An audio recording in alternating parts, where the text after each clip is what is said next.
أتيت القبور فناديتها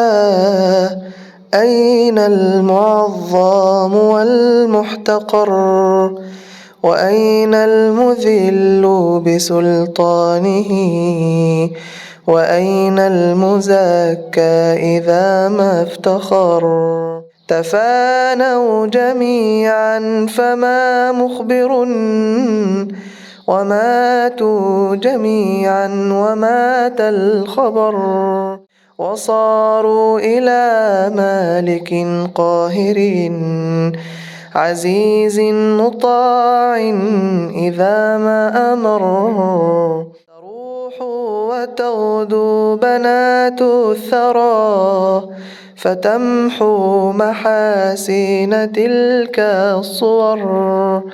فيا سائلي عن أناس مضوا أما لك فيما ترى معتبر